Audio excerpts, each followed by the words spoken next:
love Mike Hanson Archives. Are you ready to run? Hello, folks. This is Jeff Davis with the legendary Jeff Davis Show from Central Texas, USA.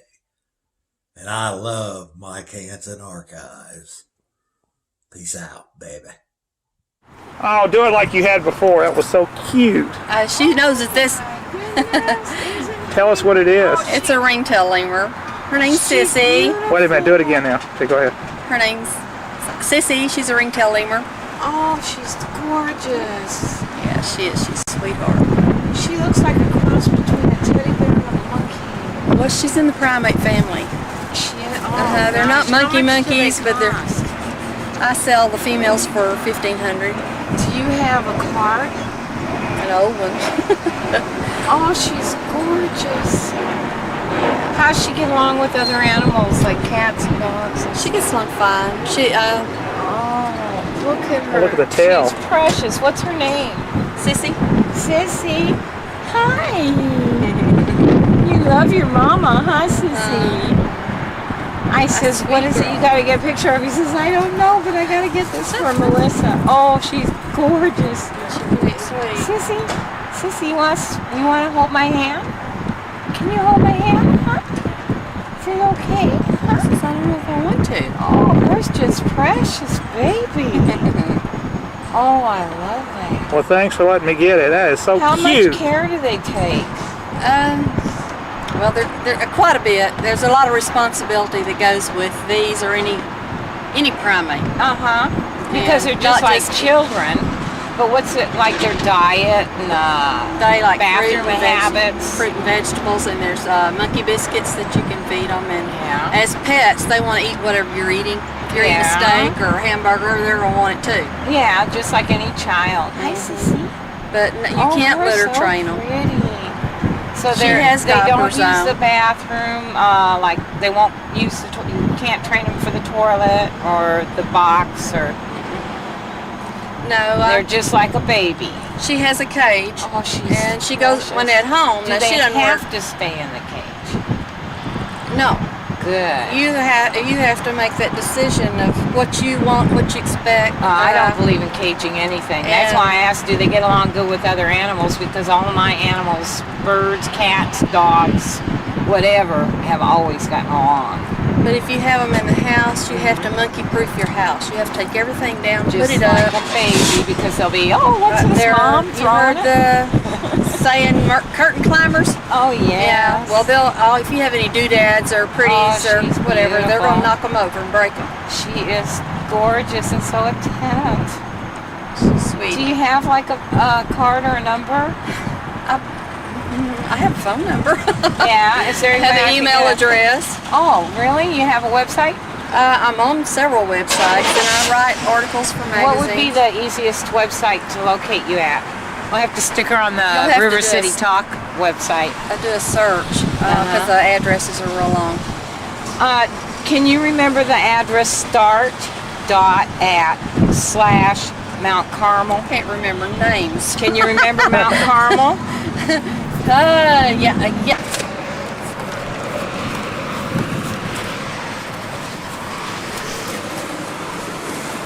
Matter of fact, I'm going to give you a $30 another tape that.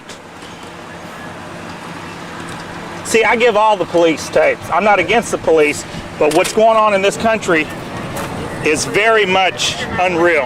And this is a new one I just made here about Williamson County. Oh, yeah? And one of your brethren, DPS officers, is caught on here spitting. And I'm not saying y'all are all bad, but he takes everything out of their car, and then he don't find anything, so he spits in the trunk of this person's car. It's on tape there. Yes, it's very disgusting. And it's not, I'm not saying, my brother's a police officer, so it's nothing against y'all, but what's going on in this county, Williamson County, is out of control. And they're bringing people in these courts and extracting money out of them. You'll have about 100 testimonies on here you can watch. But the Police Day 2000, we went all around the country to get. You know what those people have over there? To me, it don't matter what they have. All I want is the police to follow the Constitution. Thank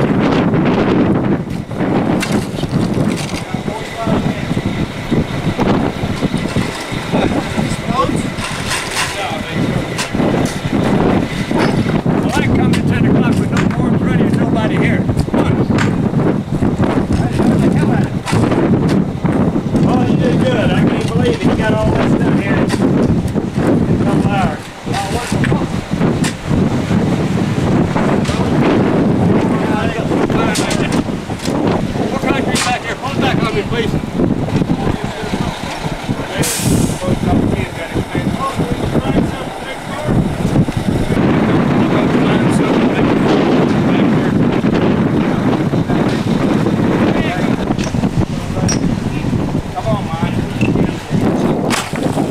big part of the documentary. That's it. Yeah. There you go. Keep it coming. You're on the surface. Okay, I'll feed you.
There's a board there. I don't know, I guess so.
I'm not good with cement. I don't know how to do it.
That's it. There you go. There you go. Come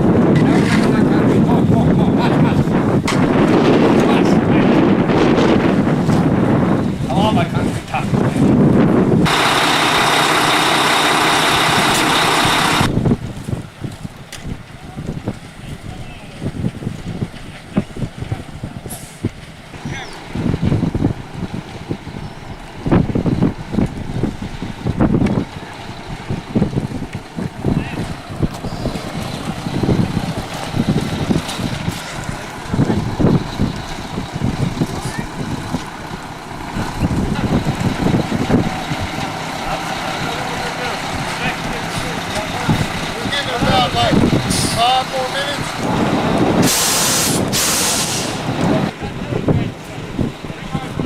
I gotta get back there and make it.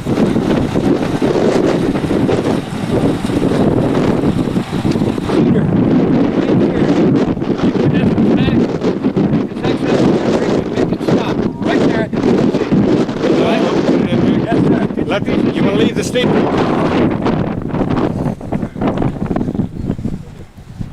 What is that? 9 foot?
player was on, so let me see how much time I got.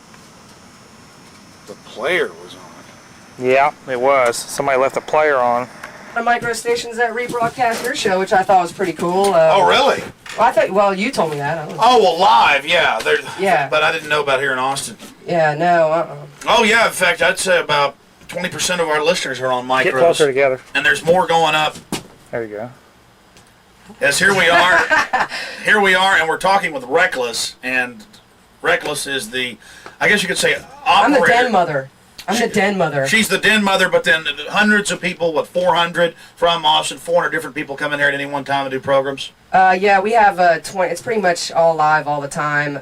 Programmers, the person that's in here when they're doing their show owns the station. It's definitely something that we put out there for the public and for the public interest, so that they could have the empowerment of free speech on their airwaves. But yeah, we have over 100 programmers, and they kind of everybody takes care of everybody else. There's no real hierarchy here, and we feel that runs real well for us. There's no democracy even. It's just all consensus, kind of collectively based, and that seems to have worked out real well for us. So yeah, we have over 100 people, and people can call up on the phone anytime. So definitely a lot of people per week coming through here. Well, as you can see, this is a nice setup here. Yeah, we built this from the ground up, man. We used to broadcast out of a little 8x10 metal shed. We called it the beer can. You couldn't even stand up in there. It gets real hot, and I mean, well, that's how a lot of people do their micro broadcasting. And it's always recommended to not have it in your house. That way, it's off away, right. separate. So when the jackboot thugs come to take your transmitter that you're providing people free speech with, that they don't go through your entire house, and they can just come on out to the station and talk to the programmers. Now, Reckless, there are some micro FM stations that have been up for years. Oh yeah, this one we're going on a year now, and the station that I came from previously, Free Radio Santa Cruz, 96.3 in Santa Cruz, California. They've been up for 5 years now, and San Marcos Kind Radio has been up. I think they're going on 3 years, and those are definitely the stations that I've worked with most intimately, besides Free Radio Austin.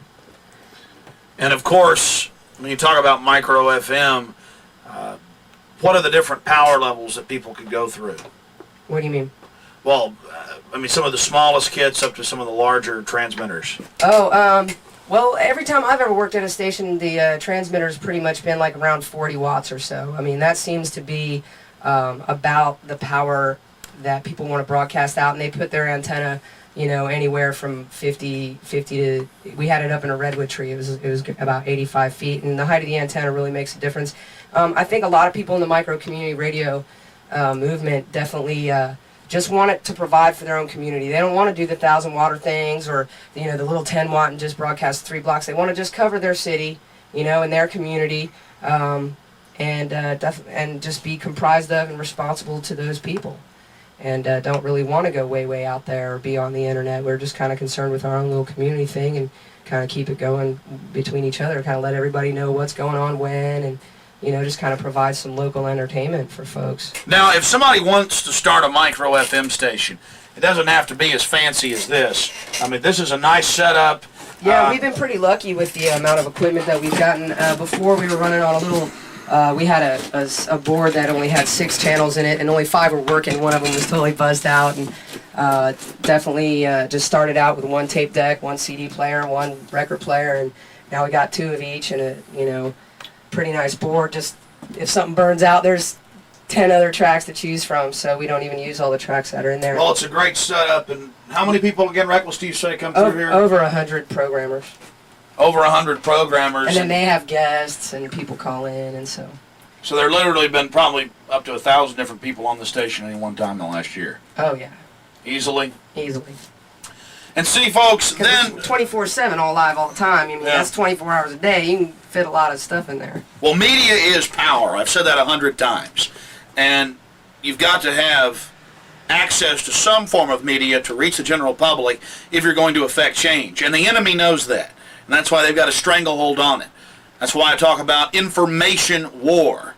You've got to get involved in the information war, and micro FM radio is the place to be. So get involved today. And yeah, a lot of the thing is that 1932, 1934, this isn't a new issue. I mean, when they were building the FCC and Congress was talking about it, they were talking about corporations taking over the airways and what a dangerous thing that would be. So this is not a new issue to well, also in claim places from money and power. Sure, in places like Nazi Germany, they only had one channel, and it was state controlled. Right, and what's the first thing any state does when they go into another country and take it over? They take control of the media. Their airwaves, their TV and their radio, and it's a very powerful. So, folks, think about it. Who took over your TV, your radio, your cable?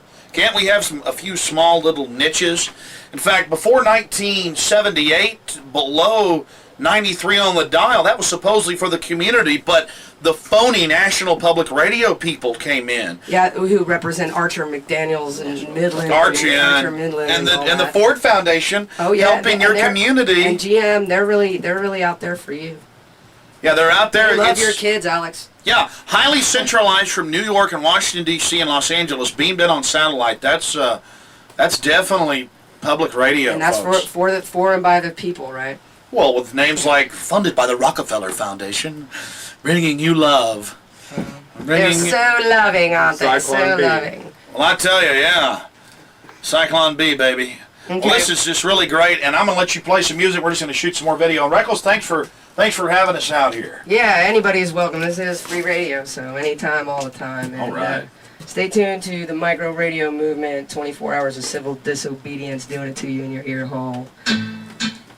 This for Shane, a little bit of Hank. For even now as tyrants trample each God-given right, we only watch and tremble, too afraid to stand and fight.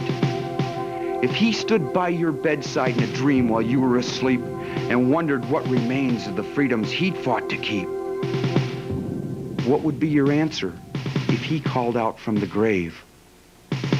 Is this still the land of the free and home of the brave? Brainwashed, camouflaged, crazy Christian patriot, a paranoid, cynicoid, schizoid isolationist, a homophobe, xenophobe, rabble, and anti-Semitic.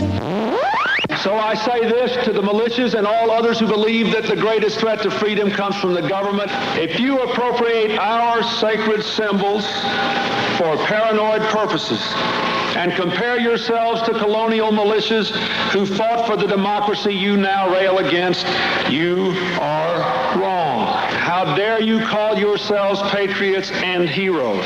If you say the government is in a conspiracy to take your freedom away, you are just plain wrong.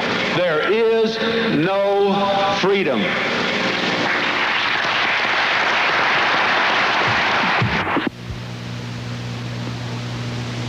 Now we can see a new world coming into view. A world in which there is a very real prospect of a new world order. The new world order does not mean surrendering our national sovereignty or forfeiting our interests. That America's central bank operates in the public interest. The truth is that the Federal Reserve is a private bank owned by private stockholders and run purely for their private profit. Any doubt whether the Federal Reserve is a part of the U.S. government, check your local telephone book. In most cities, it is not listed in the blue government pages. It is listed in the business white pages right next to Federal Express, another private company. But more directly, U.S. courts have ruled time and time again that the Fed is a private corporation.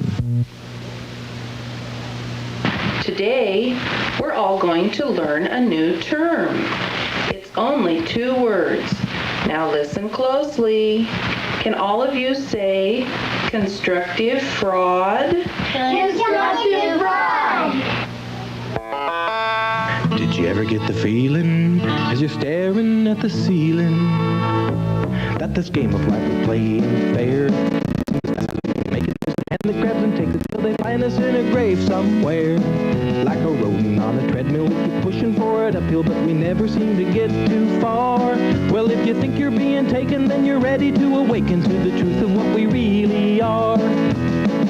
We're all indentured, servitudal slaves, overburdened and bewildered feudal knaves, who have lost our sole posterity through ignorance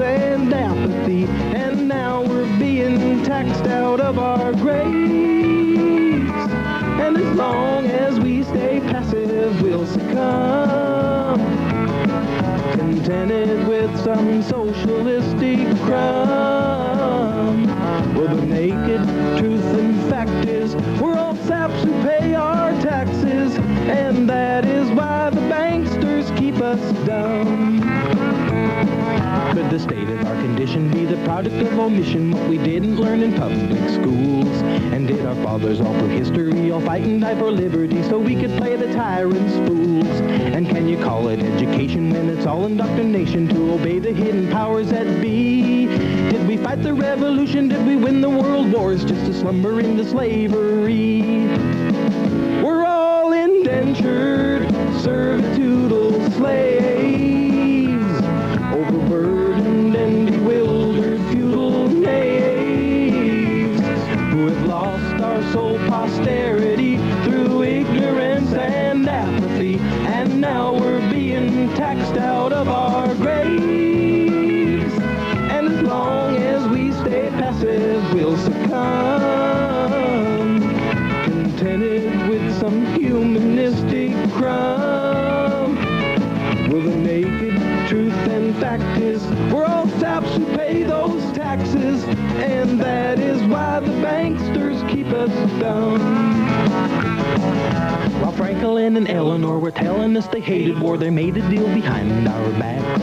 They said the bankers could enslave us for a portion of our wages, and today we call it income tax. But what they failed then to tell us was the way they planned to sell us into statutory slavery. Now it's called constructive fraud. Some even claim the wrath of God. I call it social insecurity. Let's stop being indentured, servitudal slaves, overburdened and bewildered feudal knaves, and reclaim our lost posterity. Rise up and proclaim liberty. It's high time we rock the boat and make some waves.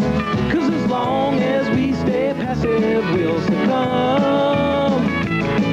They'll starve us on their communistic crumb. And the naked truth and fact is, we don't have to pay those taxes. Yes, it's time we show those banksters, those international gangsters. So let's turn the tables and spoil all their fun.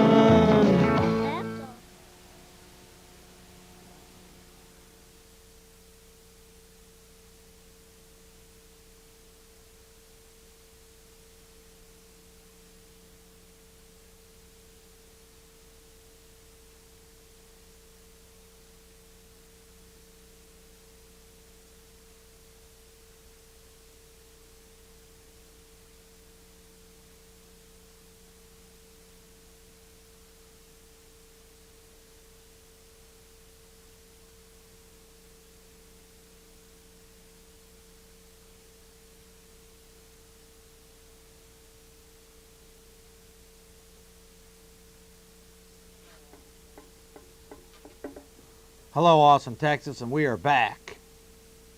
Now, this is Monday night. It's live on 22 December 1997. And we've got, if we have time, we're going to get to some footage that was played on 60 Minutes yesterday. If we have time, we're going to do that. But until then, I'm going to do something down here that I've been wanting to do for a long time and haven't done it, due to the fact that we have lots of guests down here and whatnot. And we're going to do it. We're now going to do it. I want to talk to you folks about the current state of affairs that we're living under. And I would recommend that you get your VCRs and tape the program.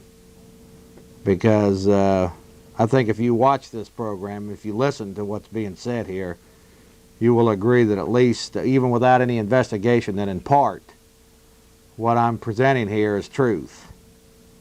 And it's just basically, like I say, it's the state of the current affairs that we're in. Now, I want to just preface this by first off saying that there's a lot of people that have stepped forward in this information movement And I want to just go ahead and just thank them for it. I'm not going to mention anybody right now. We'll do that later in the program. But the thing I want to just bring up and talk to you for a little while today about is what's called this New World Order. Now, if you watch Bill Clinton and some of these other people, the term is not New World Order anymore. Now it's international community, global community, etc. World this, world that, international interest. And this is the gist of where I want to talk about. Now, this current problem that we're under, that America's in, actually dates back to the year 1776 with a fellow named Adam Weishaupt, who founded the Order of the Illuminati. And he actually wrote a document, which I have a copy of, who basically stated that that one day, through secret societies, through international finance, through his ancestors and descendants, that one day they would buy up the world. And this, my friends, is exactly what has happened. Their goals are quite clear. They wanted world government and world conquest for their descendants. Now, I want to mention first off that currently there's as little as 8 families who run and control the world right now. And I'll just mention them briefly. These are the people that have stepped into the limelight over the years. Remember, John D. Rockefeller was the first one who tried to corner the oil market, J.P. Morgan and the Rothschilds with their banking dynasties. And that's basically the preface of the current rulership. You've got the Rockefeller dynasty, you've got the Habsburg dynasty, the Rothschild dynasty through the Bank of England, the Oppenheimer reserves, who's the big diamond king in South Africa, the Bronfman family, Edgar Bronfman, who's the owner of Seagram's Distillery, and he's also the president of the World Jewish Congress. These are just a few of the families that are in rulership position right now. And they've acquired this wealth through ownership of international financial institutions. Now, the goals of Adam Weishaupt and his descendants were quite clear. Basically, they wanted a global financial system which they control. The IMF, the World Bank, the Federal Reserve Bank, and through international finance, they would be able to buy up most of anything of any significance. That is the key of their control. And from that, now I'm turning around. There's a lot of events that have happened in the first 150 years in this country. Andrew Jackson killed the central bank. Abraham Lincoln was against the central bank. He printed the greenbacks. There has been attempts throughout the history of this country of a central bank being formulated and controlled by the European elite. And not until 1913 did that actually get done, December 23rd, 1913, with the passage of the Federal Reserve Act. Now keep in mind, folks, this is the control and the heart of their mechanism. Because without the debt usury money system, the ability to steal from everybody and control the world's resources, they would not have the resources to buy up most of the organizations that I'm going to be talking about here briefly. Now, their basic goals, of course, were to eliminate nationalities, the abolishment of the U.S. Constitution, which they did in 1933 with the War and Emergency Powers Act. We're going to be getting into that a little bit later. Religions, we're going to be talking about that quite intensely over the next hour. Organized religion and its role in this. Education, free public education for children starting at an early age will be allowed, will be trained in the fundamentals of obeying the state, just like the churches teach you now. Mobility, and we're seeing this now with high-speed rail and other mechanisms. The mass transit will be the basic mode of travel, having one's papers in order, licenses, registration, road use fees, display of proper identification will be a necessity before an individual will be allowed to travel. We're already seeing that much to the disliking of many. Now, basically, the whole gist of Adam Weishaupt's dreams was to control the world's people and their resources. And this is now it's some 220 years later, and I believe they are on the very threshold of doing that.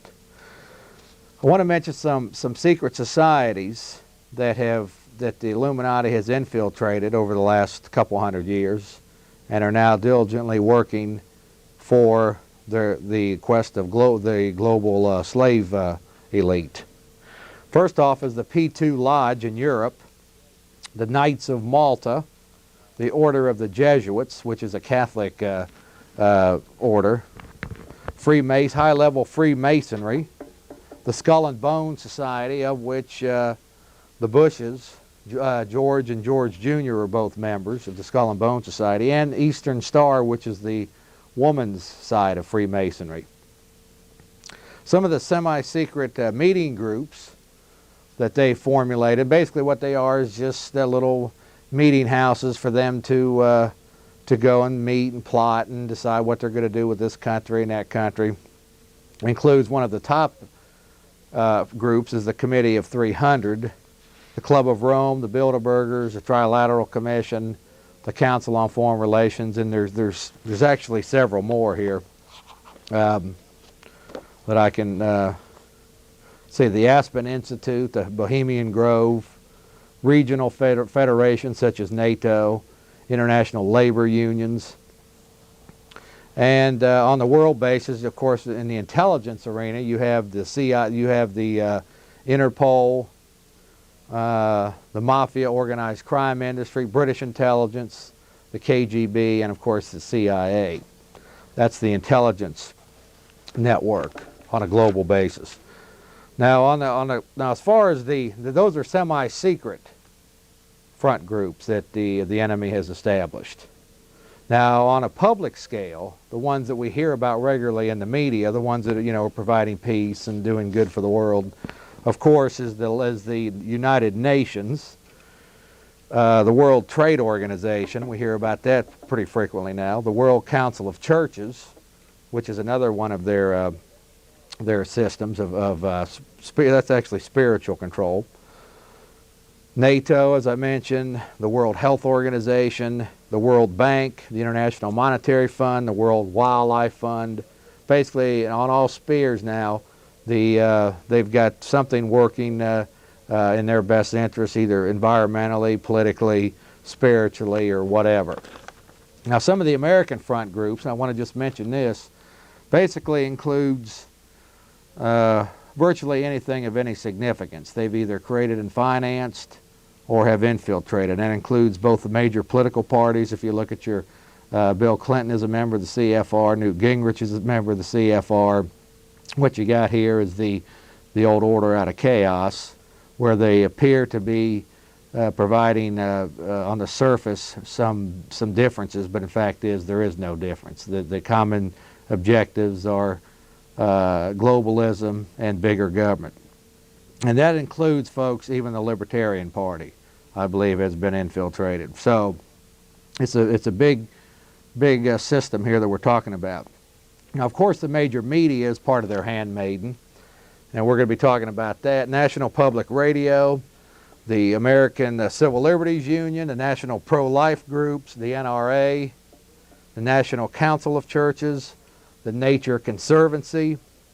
Most environmental groups, by the way, are funded by the same corporate interest that they, on the surface, appear to be fighting. So I think that's kind of an interesting little twist when you look at that particular situation. Different voters groups that we hear about, so-called human rights groups. Now the National Organization for Women, different trade organizations, as I mentioned, all major denominations of religions. Now keep in mind, folks, that nowhere in the Bible is Catholic mentioned, or Episcopalian, or Pentecostal, or Protestant, or Baptist, or none of this. So you have to wonder next, and where did all this confusion come from? Well, I think as we move along here, you'll have a pretty good idea of where this confusion came from. And since we're on the verge of Christmas here, I want to just mention that, of course, all of the mainstream churches are supporting Christmas, and they're supporting the pagan holiday and all the Antichrist activities that go with it, including the Christmas tree, which Christ ordered his disciples to cut down. The day being December 25th, which is tied into the winter solstice, old winter festival of the heathen, and various different things. The gift exchange, which is recorded in the Bible one time in Revelations, and that was when the time that Christ died and the heathen worshipped his death. That was the only recorded gift exchange in the Bible. So the fact is, virtually all of what we're facing, folks, is it's a political, it's an economic, and it's a spiritual system of control and enslavement. And like I say, as we progress along here, I think you'll start to see this. Lawyer groups, the barrister, the bar situation, that's actually a British term, barrister. Virtually any organization of any significance was either created, financed, or infiltrated by the people who are in control of this system. Now, some of the strategies and mechanisms now I'm just going to speak strictly right now of America. Now, they're doing a lot of different things with other countries. They got troops in Bosnia. They've got our troops in Bosnia. They've got, other troops, other places. They're doing different types of strategies on different countries. I'm just going to speak right now of America's current problem. One thing that the key to understanding freedom, real freedom, the gauge of freedom, in fact, is economics. Now, when you consider that this country is so far in debt now that the debt can never be repaid. There's only one answer, and that is basically we repudiate the debt and we turn back to a constitutional money system, debt-free money system. Otherwise, there's just no hope. The debt is up in the umpteen trillions, personal, private, and governmental, to where the debt, and there's compounded interest being paid on it, the debt could never be repaid. And that's just the fact behind that. As far as the debt, of course you got the Federal Reserve. That's the heart of the problem. And then they try to manipulate us into things like bonds, selling bonds and all this type of thing for the children and all of this. And keep in mind, folks, that debt equals slavery. And that's a key when you understand this, that our masters over us now, ruling over this nation, use debt and financing as the main mechanism, part of the economic system that they use. Taxes is, as you see up there on the screen, is a form of slavery, form of economic enslavement. Income tax was instituted with the 16th Amendment in 1914, and since that time of course they promised to soak the rich at the time, and they've ended up, the deal was that they fed us was that they would only tax us 2%. We're now up to, depending upon what tax bracket you're in, up to 15 to 29%. We also have sales taxes, and we have one of the most enslaving taxes, I believe, the property tax, which basically means you don't own what you live on. Even though you say you own it, it's an illusion of ownership. So they've instituted economic means of controlling us and tracing us, or tracking us, tracking our transactions. Now, one of the big strategies that I see that they employed on the American people was back in 1935 with the creation of the Raw Deal. I mean the New Deal with President Roosevelt. Roosevelt was just another one of their minions. And one way to control a good part of the population is to make people dependent. And the slave masters at that time knew that this would be a vital mechanism, and they sold it to us as good. But so they created all different types of social and welfare programs to make people dependent. retirement programs to make people dependent upon in their retirement. Different types of licensings and permits, and you got to get the government, you know, got to ask the government to do this and do that, you know, make you dependent upon them. It's also created a dependent voting bloc in this country, and which means that there's a good number of people that are on these programs now that are not going to bite the hand that feeds them, so they're going to continue to vote for more of these big expansion of programs. One of the main mechanisms, of course, is they create fear. We're going to be getting into this a little bit later. And they also control a huge bit of the corporate elite through corporate welfare and through, of course, the economic side of it, of buying up stocks and bonds, and then through the manipulation of Wall Street have been able to buy up a good portion of the large corporation base. So you got economics involved, and you've got dependency involved, and these are two mechanisms that the enemy of America, the people who control this country now, are employing. They've also installed. They've been very sneaky in using Karl Marx's Communist Manifesto to employ different types of systems of permits and whatnot. They've got the state control of industries through taxation and huge regulatory agencies, OSHA and the EPA and these kinds of things. They've got their central bank. They've created public education over the last 50 years. And as David Rockefeller once stated, that public education was helpless people yielding themselves to our molding hands. Excuse me. So they got the public education thing going, and there's Mr. Rockefeller there. They got the income tax, as we've noted, property tax, government education, or actually, public education. We've already talked about that. And another thing that they've employed, they employed this in 1933 with the War and Emergency Powers Act. They installed what's called executive orders. And there's been like 17,000 executive orders by the 10 or 12 presidents since 1933 that we've had. And basically what an executive order is, folks, is it creates dictatorial powers. Like I say, established in 1933 by the War and Emergency Powers Act, and allows the president to enter laws in the Federal Register where the House and Senate cannot vote on the Federal Register guidelines, and after 30 days it becomes law. And we're seeing this. Clinton did this. I mean, it's been going on for a long time, but Clinton did this in 1993, 92, which ultimately, what they do is they basically bribe the states in these federal mandates that are not voted on. They basically bribe the states into submitting to some type of tyrannical type system or scenario, overpowering the 10th Amendment, state sovereignty, and they bribe them through grants. And we're seeing this. If the state doesn't want to submit to blood and urine sampling, like one of the latest Federal Register says, then they just will refuse to cut off their highway funding. So this is the kind of system that has been going along now for a long time.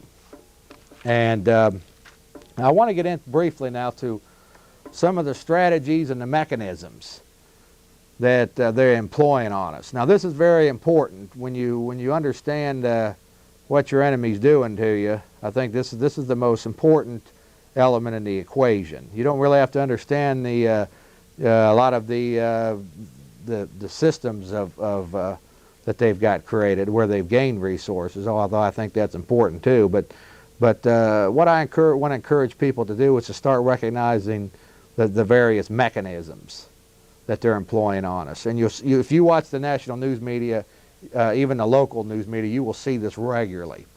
First off, one of their main mechanisms, of course, is the drug war. And basically, the CIA has been involved in many years in bringing cocaine and heroin into the country.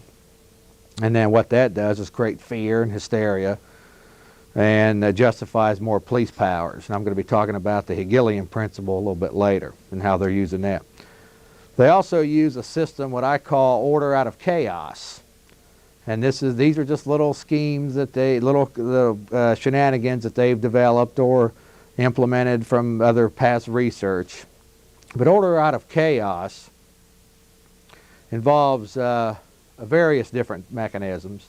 First off, through the various front organizations that we've talked about earlier, they control left and right, up and down, black and white, and basically they control both sides. A good example of this was in the Vietnam War, when they had that phony war going on. They created the left-wing peace movement, and basically what the peace movement was all about on a general scale. There were some people that were protesting it just for being over there, but a lot of the peace movement was that we don't want the money spent for our young people to be in Vietnam, so because we want more spending over here for social programs. So it's the left-right syndrome, and you see this regularly. If you're watching, basically these different front organizations they basically create black and white and control both sides. Loyal opposition, they use that, and that is basically when they'll use some group to oppose another group's opinions or attempted policies for the wrong reasons. We saw this in NAFTA, for example, in GATT, where NAFTA and GATT, of course, GATT was actually planned back in the 50s as part of their globalism to set up a regionalism type system where the internationalists could more manage the economy better. And actually planned in the 50s, they just got around to it 3 years ago with GATT, NAFTA and GATT. But the opposition you saw was not opposing the idea of sovereignty or giving up our policies to a World Trade Organization. Rather, it was, for jobs and the environment and this kind of thing. So you're seeing this on a regular basis. And then, of course, they've got their little tandem, phony little things going. They got their Clinton girlfriends and the corrupt politicians and whatnot. Just giving you a little chaos, spoon-feeding you some chaos to get you a little apathetic and turned off the process.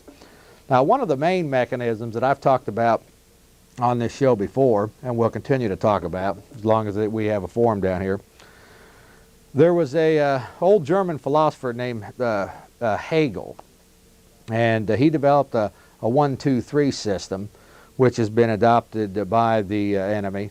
It's called the Hegelian principle. Now, the Hegelian principle is a 3-step process. Basically, the enemy creates the crisis, and then in step 1 and in step 2, they come in and bring in fear, and they create fear and hysteria amongst the masses. And then in step 3, provide the solution for the problems that they created in step 1 and 2. Very powerful tool that they use. Some examples of the Hegelian principle at work, of course, is the drug war, where they bring the drugs in here, on the large bulk of drugs in here, launder the money through major financial institutions, and then turn around and have a drug war. And basically what that amounts to is a war on people and a war on guns. And through the fear and hysteria that's created on this drug war, unfortunately too few people understand how they're being manipulated in this process. They've done this with public education. They create the government training centers, and there's a lot of problems and a lot of curriculum changes and a lot of problems that need to be addressed. So then they come in step 3 with more money and ultimately more schools being put under federal control or some type of federal guidelines, federal standards, basically just to brainwash the kids to the expectations that they want them to be in. And they do this with government programs. They've created all these programs, many of which have failed for one reason or another, and so what they do is they just create more programs, and they're more coercive than the programs that they had created prior to. So you see this mechanism being employed quite regularly. Now I want to talk quickly here about diversions that they use against us. Diversions is a very powerful mechanism that they use, and basically they create apathy through different shock treatment. This is a basic psychological tool that they've employed through fear tactics and different things, and they've made people politically apathetic by all of the political scandals that they've shown and this kind of thing. And of course, what this has done has led many people into the sports arenas and the entertainment industry, and basically just focusing on issues, you know, just like the old Roman gladiators did, you know, back in Rome. They just focused on issues of, you know, sports and entertainment and you know, network shows and soap operas and puppet shows and this kind of thing. So they've definitely done a good job with that. Now they also employ the old divide and conquer mechanism. The old divide and conquer mechanism is a powerful tool that they've employed. They pit black against white, smoker against non-smoker, male against female. Virtually any type of divisive issue that you can see, that you know of, they're using it. And like I say, if you watch the national news media, you will see this regularly. Keep in mind the media is their handmaiden in all this. Another powerful tool that they use is they always have to have a foreign enemy. There has to be a Saddam, or there has to be the Vietnamese and their communism and those wicked Koreans and all. There has to be some type of enemy abroad. You know, it's a standard. I mean, this goes back to Egypt, as far as I know, way back to the old emperors of Rome, and they always keep the people focused on some created enemy or something over here abroad, so they don't really see what's happening here at home. Typical age-old argument that they're a tool, a mechanism that they use. Now, one area that I talk about, and most people won't, but I talk about it because it's important, and that's the element of organized religion. Organized religion, folks, keep in mind, God did not create the organized religion that we have today. These huge buildings and fancy structures, and these pastors that are parroting what they were taught in their seminaries and what they're handed down through their so-called respective church denominations. Once again, folks, God, nowhere in the Bible is the word Catholic or Pentecostal, Episcopalian, Protestant, Baptist, any of these terms used in the Bible. So you got to wonder where did all this confusion come from?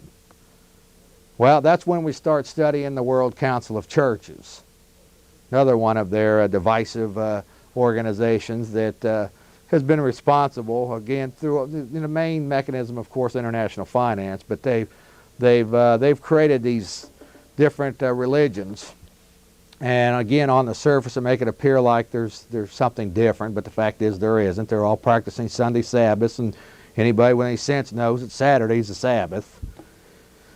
But they've got all different things. They all practice Easter and Christmas, and they get you feeling real good, and, you know, doing a little bit of choir singing, you know, and some hip shaking, this kind of thing. Get you feeling real good in there on Sunday mornings. But the fact is, folks, they're phony.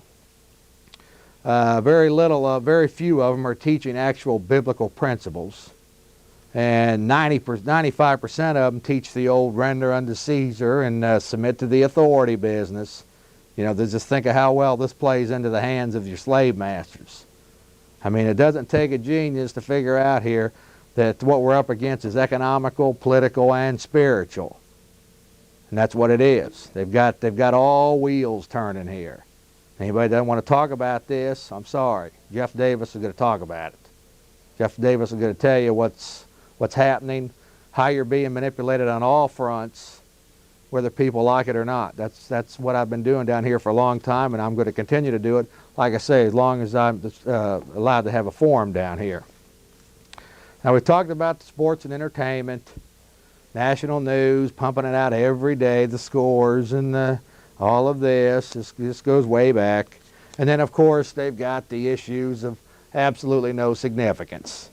And if you see this, if you watch the news regularly, where they're basically all have the same stories and they've all got the same slant on them, at least 50% of them are issues of no significance. For example, like I say, I use the OJ, which just absolutely clustered the American people's mind for a year and a half.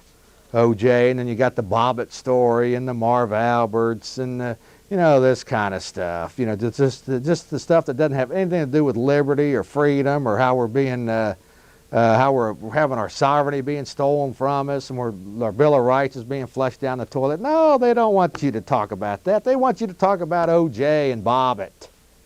Give me a break, Jeff Davis. Why should we be focusing on the issues you talk about?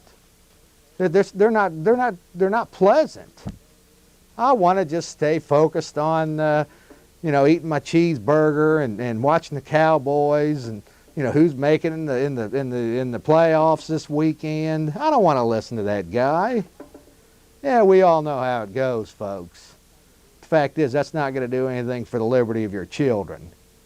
That's not going to do anything for freedom for the future generations. So, just keep doing it if that's what you choose to do. I have chosen to stand up for something I believe in, and that's just exactly what I'm going to do. Like I say, as long as I'm able and capable of having a forum down here, and other forums that I go that we at the Jeff Davis Show have privy to. Another mechanism that they've used, other than all the diversions and the order out of chaos and all of this, you see, is they've done an excellent job in weakening the resistance to their world slave state. Number one, they have effectively diminished the strong role of the male in the family. And when you consider how powerful that is, I mean, in the American Revolution, it was the men with strong women behind them who fought the American Revolution. And now through the various soap opera shows and all their shows where they diminish the mentality of the men and the role of the men in the family, that is very much becoming very passé now. So they are weakening the resistance through I think, very highly psychological means. They also use a device where they teach compassion for the children. Clinton in every one of 50% of his speeches, he's doing it for the children. He loves the children, don't you know? He loves the children. And so does Newt Gingrich and all of these CFR elitists. They love the children. But if you listen to them, folks, it's not in your hands or my hands or the parents' hands. It's in their hands. The hands of the state. Think about it. Now, we've been documenting the last couple of weeks down here about experimentation on people. Last week down here, I had a copy of actually 2 declassified documents from Senate hearings where there was a hearing on experimentation of people here in America. This involved Project MK Ultra, CIA project, which they claimed in the document that these experiments were no longer taking place. And I believe that is about as much as I own a piece of silver forest in Colorado. But the fact is, we've been documenting this, how the U.S. Army was experimenting mustard gas on its soldiers. The Tuskegee experiments with the black men in Alabama. We've been documenting this, folks. This is your government experimenting on you. This is the same type of people that you entrust with your children. Give me a break, folks. Another mechanism that they've used is they've got that loving AMA, American Medical Association. Basically what that is a mechanism to get people hooked in on drugs and pharmaceuticals and this kind of thing, operate on you like guinea pigs. And I think if they find something good, worthwhile, then they'll use it for themselves, is what I think it amounts to.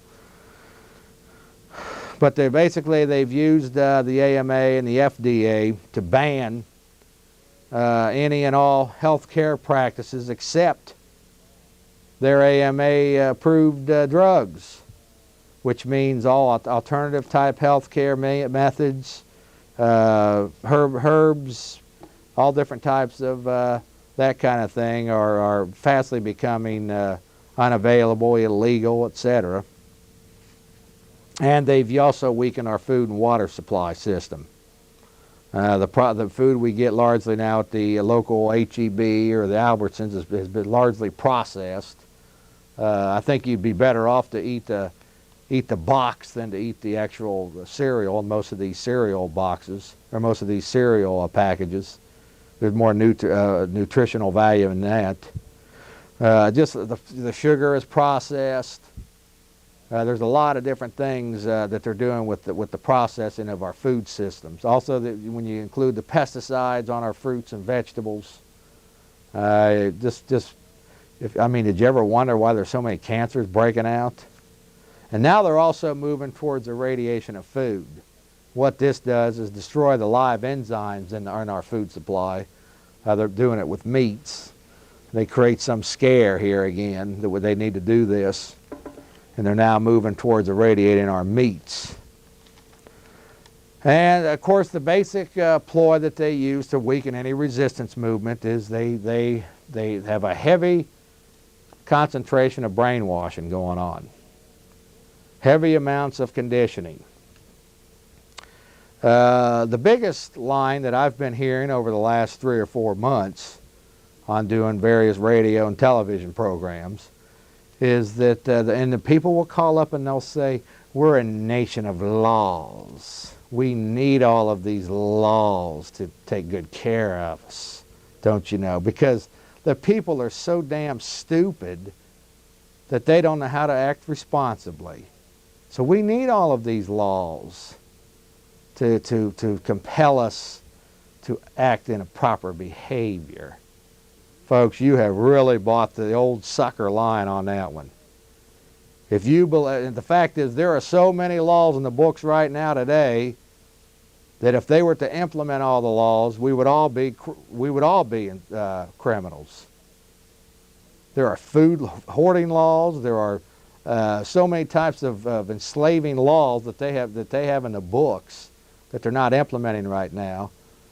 The fact is that we're all could be vulnerable as criminals. That has to be one of the most ridiculous lines. Can you believe them? Think about the mentality of what you're saying. That the people are so irresponsible and so stupid that they need all of these laws coming down from some bureaucrats up in Washington, D.C. or from the UN or somewhere to behave properly.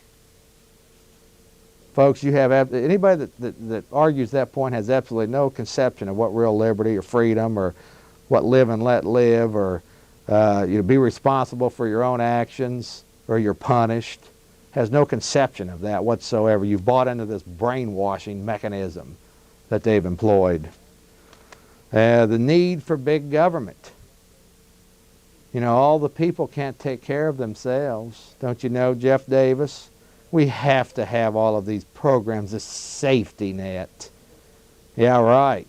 You go and steal from everybody, give it up to a bunch of bankers and bureaucrats and phony politicians so they can send 25 to 30% back down to you with strings attached. Boy, if you believe that one, I've got some swampland, baby, for you in Death Valley, California, man. If you believe that one. So the fact is, folks, they've got this baby working on all cylinders. They've got religious, they've got political, they've got economic. Economic enslavement through debt, through taxes, property taxes, income taxes, sales taxes. They've got the political systems. It's a complete scam. People aren't voting, and that's good for them. Because I tell you right now, if voting hurt the enemy, they wouldn't allow us to do it. So at least the people are understanding that when you got Tweedledee and Tweedledum as your candidates, that it's not worth going to the voting booths. That's at least that's one step in their favor. They've got the political mechanism. They've got the Hegelians going. They got the order out of chaos. They got diversions. I mean, you name it, baby, they got it cooking. And of course, getting into one of my last subjects here is the controlled news and information at the top. And this is their baby here. Over the course of the last 60, 70 years, ever since J.P. Morgan bought up the 25 most influential newspapers in America, you have basically been given a bill of pablum. You got Peter Jennings, he and Dan Rather up there making $6 million a year. That's as much as some top quarterback in the NFL and Sly Stallone. I think they're all in the same business of entertainment. But you got this controlled news curtain at the top, which of course filters the information down. And the locals pick up on this stuff, this brainwashing from the top. And that's what you're getting. You've also got a regulated media. Not only is it FCC licensed, government licensed media, which doesn't necessarily mean that it's totally bad, except for the fact that through licensing, it's created huge monopolies in the media industry so that only the powerful interest can buy major advertising. That's what the licensing has done. But you also have situations like in Waco, Texas, where they backed the local media up 3 miles, so the media couldn't see what was going on in Waco. They did that for their own best interest, you know. And Republic of Texas, where they backed the local media up 10 miles. You call down there to the Secretary of State of Texas and ask them to do an interview with McLaren during the siege, because all you're getting is some Mike Cox fella at DPS. That's the only information you're getting fed. And you call down there and you request an interview with Rick McLaren, and they don't let you do it because the whole situation's still under investigation. Boy, I'll tell you what, folks. This propaganda machine that's in place is the worst in recorded history. They've got it cooking 24 hours a day. Now, so ultimately, basically through all these different mechanisms, the media ultimately becomes the handmaiden of the slave masters. Well, that doesn't necessarily mean that all people that work in the media are bad people. I will say this, though. Most of them have gone through their proper college courses and been properly indoctrinated into liberalism, and the president is the main authority when you have to follow everything he does and print faithfully every word he says, and don't ask very tough questions either. In fact, that just happened in San Antonio about 3 years ago. A fella asked the wrong question to George Bush when he was down here visiting. He must have been about 6 years back. And they canned the media person because he didn't ask the right question to George Bush. So, with these different mechanisms, the media ultimately becomes the slave master's handmaiden. And like I say, I'm not implying that all the people in the media are bad, because quite frankly, they're in the same mess. They're in the same boat we're in. So, have pity on them, if nothing else. Now, want to talk about solutions? I've got some solutions here tonight. The first solution, folks, is you need to wake up. You need to wake up to the fact that this is real. There is a power behind the scenes running this nation that wants you destroyed. That's all there is to it.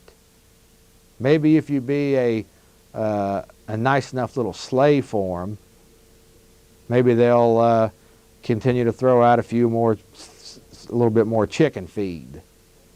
The fact is, the people who are running this nation, controlling this nation, do not have your best interest at heart. You need to wake up. And it's coming at us on every front. They use the environmental movement as part of their mechanism to control huge land masses. They use the all different the children for more programs. They use a murder to brainwash you into telling you how bad guns are. They push for mobile transit and busing, so they can put you in a bus and track you best like cattle. They've got global positioning satellite systems, tracking and tracing, getting ready to implement smart highway systems and cameras. And we're going to get to a piece here in about 15 minutes that was aired yesterday on 60 Minutes. And I have been talking about black helicopters, so-called law enforcement wearing black ski masks, busting into your house under the guise of law enforcement. And I've been telling you this for 5 years, folks, ever since I've had a program down here. And that time you called me a theorist. Now it's in your face, and you're saying it's okay. Well, folks, that's just not going to get it done. So the first step is you need to wake up. This is an unacceptable. What's going on the screen right now is totally unacceptable. And the American people shouldn't be putting up with it. So you need to wake up and educate yourself and others. And we need to start doing it now. Don't wait till tomorrow. Don't wait till next week. Start educating yourself and finding out who your real enemy is. Another solution that I've come up with, and I see this time and time again from people who call themselves left-wing, right-wing, conservative, liberal, whatever little catchy phrase that you've bought onto that they fed you, is too many of us, not me, but too many of the people are still continue to go to these same thugs and ask them for favors. Folks, it doesn't work. You can't go to thugs and ask them for favors. So it doesn't matter if it's more government, more programs, you want to have the law, the local city crack down on your neighbor over here, whatever it is. Anytime you empower the statist enemy, we all lose. Bottom line.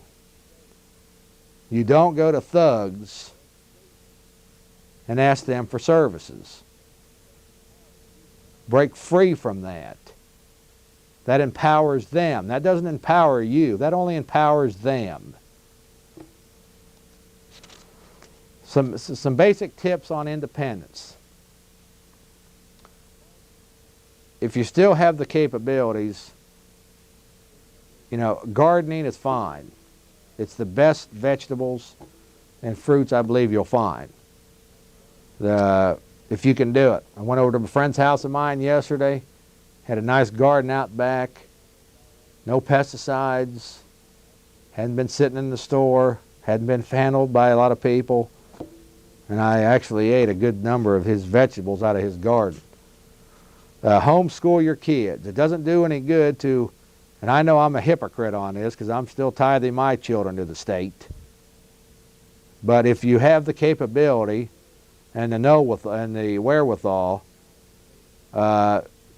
consider homeschooling your kids and getting them out of the statist enemy school system. The Second Amendment. Second Amendment wasn't put in there for duck hunting. We're hearing this a lot now in the so-called media. We don't need guns for duck hunting. That's not what it was in there. That's not what the Second Amendment was put in the Bill of Rights for. It was to put in the Bill of Rights to protect us from them. People I'm talking about here tonight. Work with patriotic groups in the local area.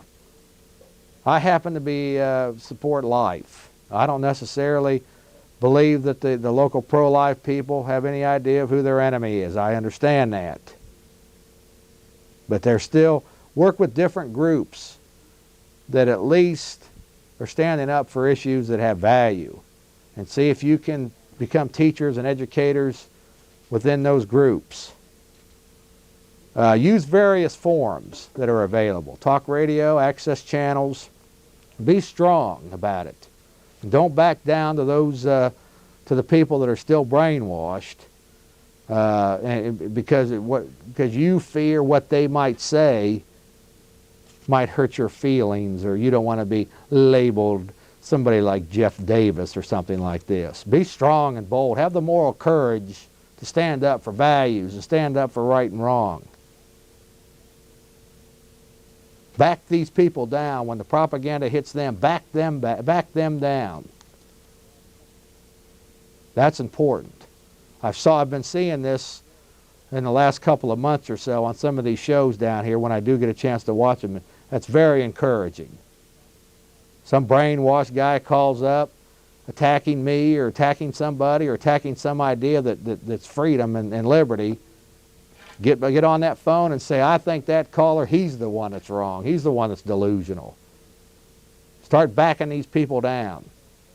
And be strong. Have the moral courage to do it. Pray. That's one thing I'm going to say. I think we need to pray to God for help in this and guidance in this. Because we've got some serious problems here in America. And we need that spiritual guidance. And finally, folks, learn alternative ways. Ways that you can improve yourself and your life and your family's life and your friends and the people you love. Alternative health care, information gathering, any type of information that makes you independent from the statist enemy. Learn that, copy that knowledge, pass that knowledge on. Tape these shows, pass them to friends.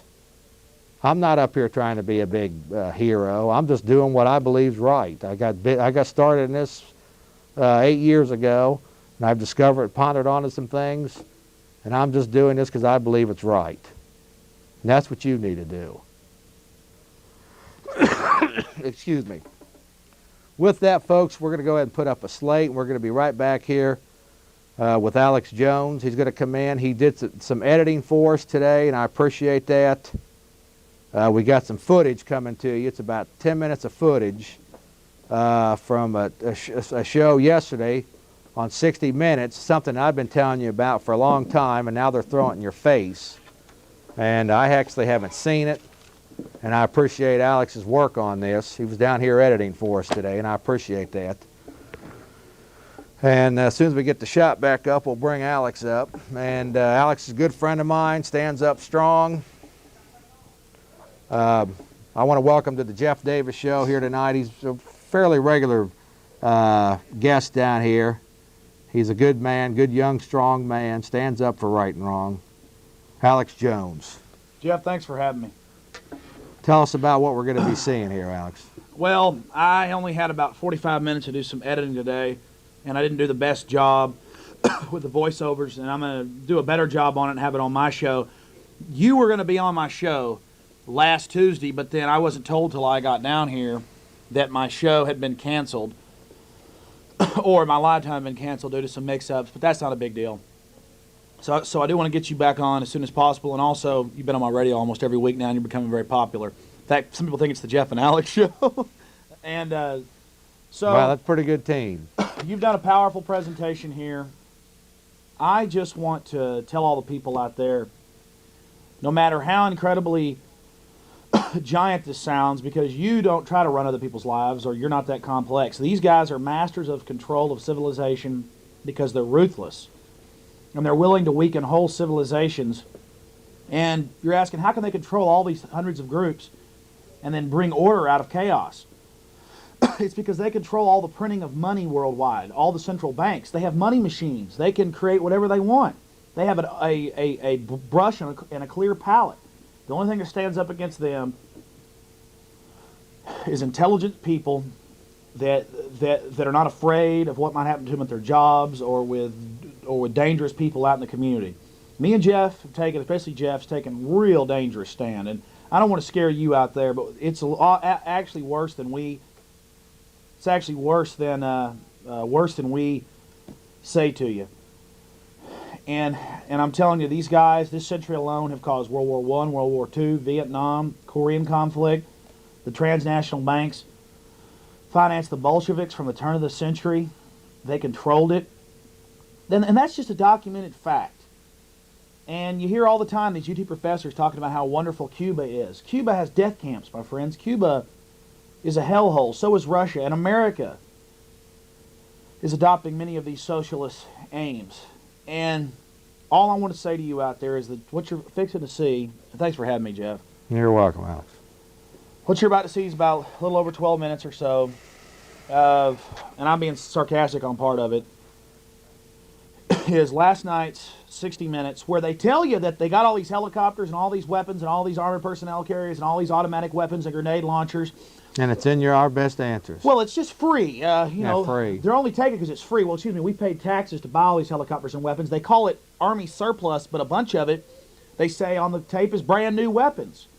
And I think the most important question, well, let me just ask the most important question in understanding this, is this country was founded upon peace officers, protect and serve the public. What are these folks now doing with this type of artillery wearing black ski masks? Well, it's now law enforcement. Better wake up, folks. And they're dressed just like Nazis. And the important part of it is what you're fixing to see is 60 Minutes footage, about 5-6 minutes of it. And then later I show you Lair NewsHour footage from September 23rd, that you've seen before if you watch this program, where they do tell you that it's the military and they're training with the military and it's multi-jurisdictional task forces. 60 Minutes says it's kind of like a big... Which means we don't know who it is. Exactly. 60 Minutes acts like it's just kind of a big boo-boo. And, well, why does this small town have 23 helicopters with infrared? Well, it's kind of just because it's free and they can't help it. Why is the federal government giving all the local law enforcement this? Why are they giving them free training? Why are they giving them direction? Because they are creating, it's already here, a police state. And then very accelerated. Yes, it's very depressing to talk about this. Then we're going to show you some clips from what happened out at Waco. We're going to show you BATF and FBI talking about how they're going to kill people. We show you people talking about killing. This is called military operations. That's what they're planning for you and your families. This is happening. This is world history. We're not extremists. If you doubt this, you are extreme dupes. You are extreme fools. You're extreme dumbbells, to use Jeff's words. Guys, it's dangerous not to worry about this. It's dangerous to let federal control of your local... See, I used to think, a year ago, I thought Jeff was full of it on a few things, like the police being under federal control, until a SWAT team commander here in Austin walked up to me where I lift weights. I'd seen him on television. I've told the story 100 times. He said, Alex, it's worse than you say. The drug war is about controlling competition. The drug war is about this. The drug war is about that. The drug war totally corrupt. We're training with the military at air bases. We have helicopters. We have infrared. No one knows about it. And I said, Jeff, you must be right. Now I'll open my mind up to this, and I was just brought some documentation that I'll have probably tonight when I'm on Bad Bob's show, coming up at 11, about the actual military documents about civilian labor camps that they have built that are just waiting for you, otherwise known as concentration camps. We better go to the tape. Yeah, we better. Alex, I want to say Thanks that for I appreciate having I think we'll have a few minutes to wrap it up here. You did an excellent presentation. Thank you. Let me just mention, folks, the Downsize Government Seminars coming up next Sunday, or this Sunday. And this is the one that you're not going to be at. Right, I'm going to be. But you're usually there. I'm going to be out of town, yeah. And February 22nd, Waco Remembrance, 5 years later. And coming up this Thursday at 5 o'clock, Alex is co-hosting it. The Jeff Davis there's the Waco Remembrance. 5 years later out at the Chariot Inn. That's one that's particularly close to my heart. I'm actually moderating and hosting that one. And this Thursday on Christmas Day, 5 p.m., Channel 10, Alex and I believe the title of the show is it's either Are You a Practicing Communist or Domestic Terrorist in America? Absolutely. Let's go. God bless you, Austin. We'll be back after Long we live go. the Constitution and death to the police state, death to the New World Order. God bless you. I think job. we can wrap it up here. We have a little bit of time.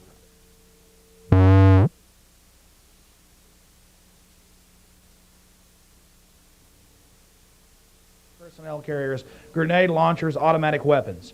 But what they don't tell you is that these people are training with the military. But we do have tape from the September 23rd, 1997 Lair News Hour where they do admit that they are training with the military. And I personally, Alex Jones, have talked to SWAT team people here in Austin who are training with the military, not just SWAT team but also police. They're under federal control, my friends. This 60 Minutes piece is an absolute whitewash. But even here they admit that it's out of control and accelerating. Then we'll show you some clips from Senate hearings, and we'll show you some statements by SWAT team people about how they're honed to kill, and much more information to show you about the growing police state in this country. Red flags should be going up everywhere about the 1997 version of the Joyce-Stunstaffel of Hitler's day. Now, to the actual evidence. And remember, they're covering it up. They're not giving you the facts. And the facts are they're training with the military. The most key central point of this story is that it's all this free equipment, all these free helicopters, and they just happen to be getting all this free equipment. It's not free. You pay for it as taxpayers. And most importantly, they leave out that it's under federal control. End of story. Now get to the actual evidence. That's a fully automatic U.S. Army M16 machine gun. 6 more piled in the closet. Not to be issued to soldiers, but to all 7 policemen in tiny, sleepy Jasper, Florida, population 2,000, where they haven't had a murder in 7 years. One of the nation's largest police aviation units with half a dozen helicopters in the air and a hangar full of spares. Los Angeles? Dallas? No, Little Marion County, Florida. Rural, horse country, quiet. Except, that is, for the racket made by all those helicopters. It's an Air Force. It's been called many things. Ken Ergel is Marion County Sheriff.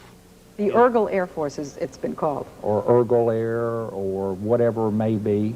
We're proud of whatever name someone wants to put on it. Ken Ergel is especially proud of what he paid for his Air Force. Nothing.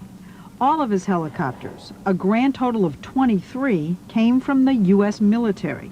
Same for those machine guns in Jasper. Same for police forces all around the country. In the last 3 years, under a law passed by Congress to help local law enforcement, the Pentagon has given away almost $900 million worth of surplus aircraft, vehicles, weapons, and other assorted stuff.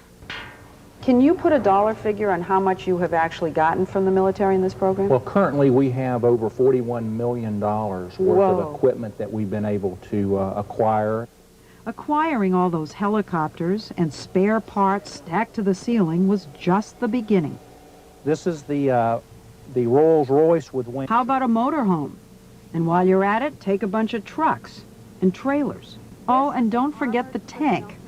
Actually, the military calls it a peacekeeper. It's a tank. It's an armored personnel carrier that has tank-like qualities. Looks like Nazi Germany to me. Here comes the armored personnel carriers. Wow, from the sheriff's office. Right down in Houston, we've shown you footage on other shows of Apache helicopters right there on the tarmac. All for your best interest. Don't worry. You know, if I walked into this hangar, I would think Marion County had the highest crime rate in the United States of America. That's the way it would look to me. Well, with any county, with any state, with any nation, you always have to prepare for the threat of war. Do you really think about it in terms of preparing for war? That's the mentality? My war is on the streets fighting the criminal. And that is the mentality, and it's out of control. And what they're not telling you on this program is, again, looks like a real fair newscast. But the central point is they're training with the military. They're not just getting all this free equipment. That is totally unconstitutional. That is wrong. And we have got to start raising some hell. On the whole 60-minute piece, this is the only true statement right here. And listen to this retired police chief tell you. about what it is to have police and tanks with automatic weapons. But we have to realize by giving lots of police officers these weapons, there'll be more shots fired in densely populated areas, and there'll be more innocent people hit with it. These police forces are gearing up and militarizing at the very same time that crime rates have been dropping precipitously. SWAT, or Special Weapons and Tactics, has been a part of big city policing for decades. But now, just as with helicopters and M16s, small towns are getting into the act. Move! A recent study found that more than 2/3 of departments in cities between 25 and 50,000 people have their own team. Woo! 6'6", 2.04, time to beat. This is the University of Central Florida SWAT team. That's right, campus cops with a SWAT team. A campus that's right in the middle of Orange County, Florida, where Sheriff Kevin Barry has his own huge SWAT team. They're right down the road, aren't they? They're right down the road. The University of Central Florida has its own SWAT team? If the University of Central Florida asked for your help, you wouldn't deny. Well, we got to take care of the kids. I mean, we got to have all this loving so the IRS is safe. Well, listen to this guy now. He's fixing to tell you about how they're big and bad and scary, just like the Nazis were, but they're still here to keep you safe, so don't complain. People, do they look bad? Do they look mean? Probably so. But they got a job to do, and they take it very seriously. Yeah, they take it serious, and they're going to take it serious. We'll show you what they've been doing the last few years, just what we can find out about in the next few minutes. Now, they're fixing to tell us to step back and look at this terrible arms race that's just on accident by the federal government. We're supposed to just not worry about it and not think about it too much, and that it's not a big problem, but we should stop the arm race. The media has known about this for 15 years. This has been going on or longer. And now that they've fully armed up everybody, it's under full federal control, and we're starting to find out about it, they can warn about the impending doom. So I don't think the answer is to escalate the arms race in America. Well, you say we shouldn't have an arms race, but we are. We're in it. We're in it, and I think it's time that we step back. Step back and look at this. It's the Army's weapons warehouse in Anniston, Alabama. Crate upon crate, stack upon stack, row upon row of surplus M16s just waiting to be claimed. With respect to the... Or this was not an attack. You know, we were told they weren't going to be shooting, and yet they're firing what amounted to mortars or rockets at us, these ferret rounds, which sounded like a mortar. Were you afraid? Yes.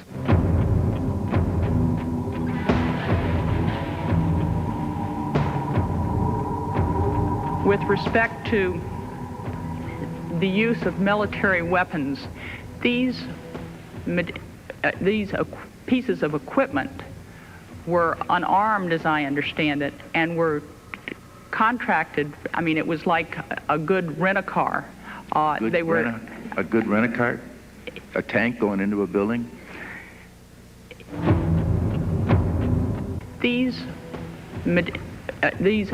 pieces of equipment were unarmed, as I understand it, and were contracted. I mean, it was like a good rent-a-car.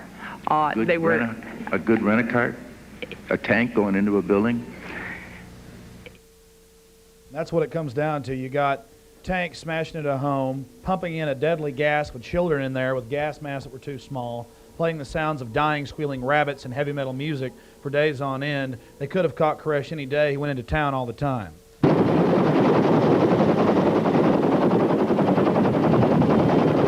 Loving the children. Was the FBI posture one of concern for the children? We found this candid interview with an FBI agent the morning of the fire particularly insightful. Quite a specimen, I tell you. I just, in all my years involved with SWAT, I've never seen a gentleman like this that I've learned so much from in just the short time I've been around him. It's just awesome is about the only word to describe him. Honed to a fine edge, honed to kill. The techniques used on the Branch Davidians are well-known brainwashing techniques. Cut off all communication with the outside world, all utilities, all food supplies, and subject the person to extreme stress. Lights, noise, tanks charging the windows, and constant propaganda on loudspeakers. quite a specimen, I tell you. I just, in all my years involved with SWAT, I've never seen a gentleman like this that I've learned so much from in just the short time I've been around him. It's just awesome is about the only word to describe him. Honed to a fine edge, honed to kill. Okay, you just saw the 60 Minutes piece. Now you saw some loving things that they wanted to talk to you about and talk about how they care about the kids. Listen to these guys from the Naval Warfare Research Center with local police admitting that they have control over local police departments and using equipment and that they are training. Very, very vital that you understand that 60 Minutes held this back from you. In addition to the new technology, hundreds of millions of dollars worth of surplus military equipment is being transferred to local police as a result of military downsizing. Army helicopters that once did service in Vietnam are now used for surveillance in American cities. Police departments are refurbishing armored personnel carriers acquired from the military and are building their weapons inventories. Many in law enforcement and the military are reluctant to discuss joint training, but Lieutenant Sid Hale, a SWAT instructor with the LA Sheriff's Department, says military training for police has arisen out of need. You were telling me before about training with Marines, training with SEALs. Could you explain what you've done? Now, some of this stuff I'm going to have to dance around on because it's classified, just so you know. Okay. In fact, I'm starting to get nervous even just thinking about it. But no, we've trained with most of the special operations units in the military. What kind of training? A lot of urban movement, maritime interdiction operations, hostage rescue, a lot of long rifle training, sniper training. To many police officers, Now just remember that. You've got a local law enforcement commander sitting there telling you it's top secret, and you aren't freaking out, red flags aren't flying up. Huh, my God, top secret and it's local police with the federal government? Wake up now. Now I'm going to show you a few more clips from the Urban Warfare Naval Center. Then we'll show you a few more of them bragging about killing people, and then that'll be enough. I think anybody should wake up after this. Get local control of our police. That's what I want. That's what we all should have. in Orlando, Florida, the SWAT team not only looks militaristic, it also has strong ties to the military, in particular to the Naval Air Warfare Training Center, where the team has begun to train on equipment developed by the Navy. Okay, so as soon as you hear the grenade, that's your cue. Kill. Now listen carefully. They're talking about how to kill right here, not about how to keep people alive. This is very scary. Okay, so as soon as you hear the grenade, that's your cue. Kill.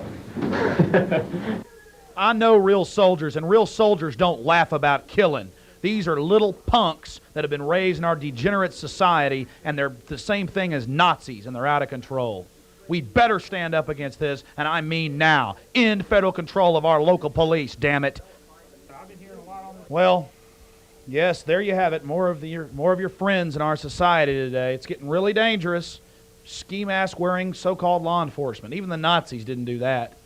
This is a very dangerous precedent. And again, the key point is federal control over our local police. Militarization.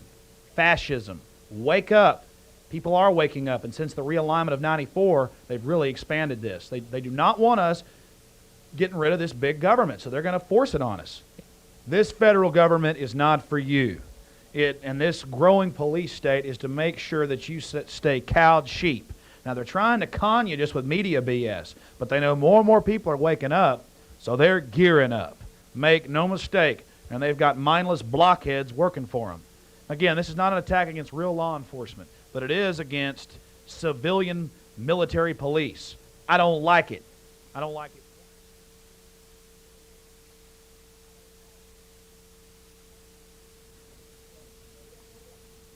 Hello, Austin, Texas, and we are back. Just a couple quick minutes here. Don't forget that this Thursday, Christmas Day, pagan holiday, nonetheless, Thursday at 5 o'clock, Channel 10, Jeff Davis Real News Hour takes on Peter Jennings and Dan Rather. Alex, closing comment, brother. Well, as I have the Today's Awesome American Statesman right here. Monday, December 22nd, from A3, it says, report, Gulf troops given vaccine despite objection. Cleveland, an Army Review Board ruled it would be unethical to give soldiers heading to the Persian Gulf an experimental vaccine without warning them that its effects were unknown. Well, they gave this to them in 90, and the French didn't give it to their troops, and none of their troops got sick. The plan, dealer reported Sunday. However, the ruling was overridden after the Department of Defense cited national security concerns. So again, you're in the military, they hate you. They don't even care about you, obviously. And it's just ridiculous. They've sold chemical and biologicals to all our enemies. There's some very evil people running the show. I think Jeff and I have shown that. And everything you know in this world is propaganda and lies. I'm sorry. They lace it with some truth, but this is what it comes down to. They want your kids. They want your life. They want your finances. They want your private property.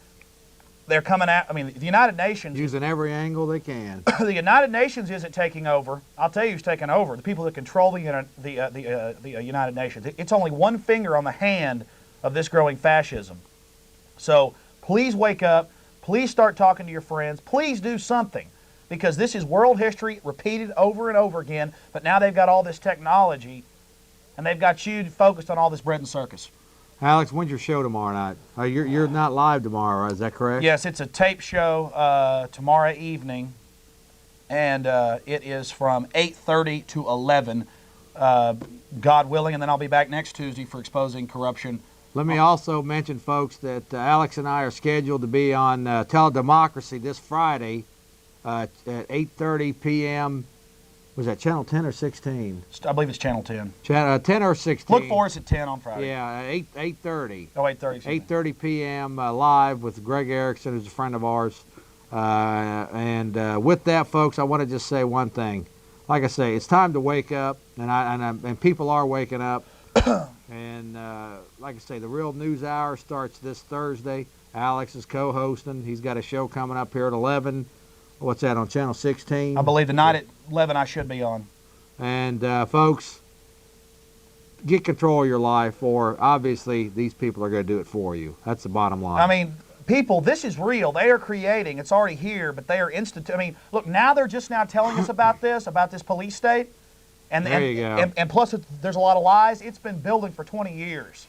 I mean, all right, Alex. God bless the United States. We'll see you back next Monday, folks, hopefully. Long live the Republic and death. Yes, the New World death, the New World Order. And I mean that. These criminals from Europe that control our nation now, believe me, the European Union's going online. They're out of control. Their new currency's coming on, and they're going to be very, very, very dangerous. God bless you, Alex. Appreciate it, bro. See you next week, folks. You guys better start thinking for yourselves out there, because I don't know what the hell to say to you anymore. Some serious hardcore issues are happening. I want to thank Jeff Davis for having me on. Supposedly I should be on Channel 16 tonight at 11. And I'll have more presentation for you. Basically, there's just some evil people, some ruthless people who aren't even good managers running the world. You got the IMF running around out of control. Start thinking for yourselves right now. I'll see you tonight at 11, and I'll see you Friday and Thursday. See you.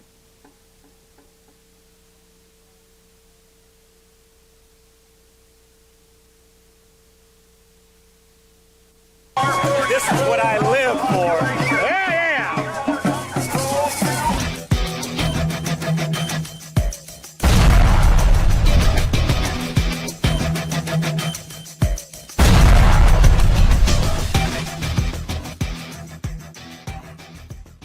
I can't wait, Alex, until your great-great-grandchildren see how good you were back in the day, in the 1990s.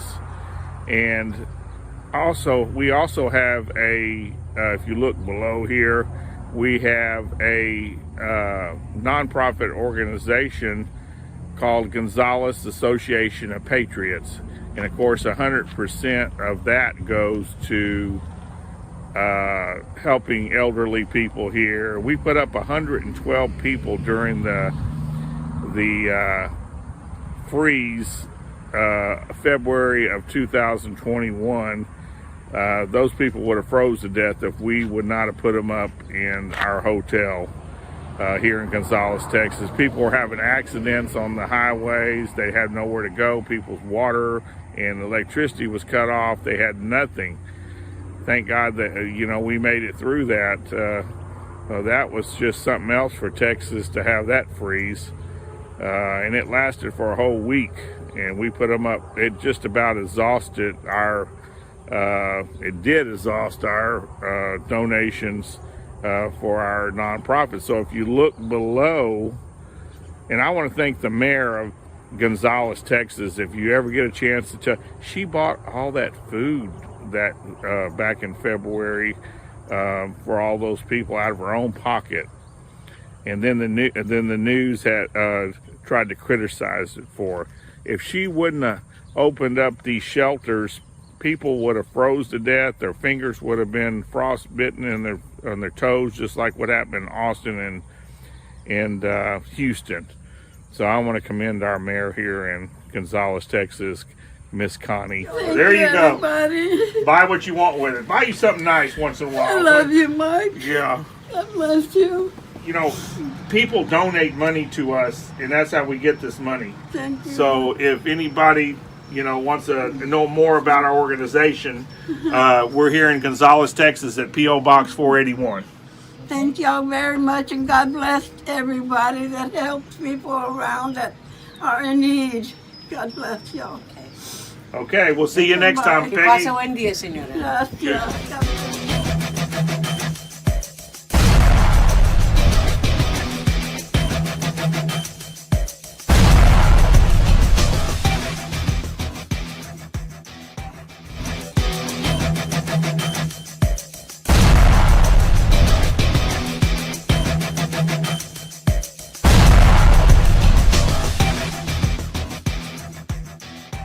Long live the Constitution! God bless America! And death to the New World Order! We shall, we must, and we will prevail because we're willing to stand up against what's happening. God bless the Republic and the United States! And death to the New World Order! Yeah! All right! Yeah! Yes, thank you very much, folks.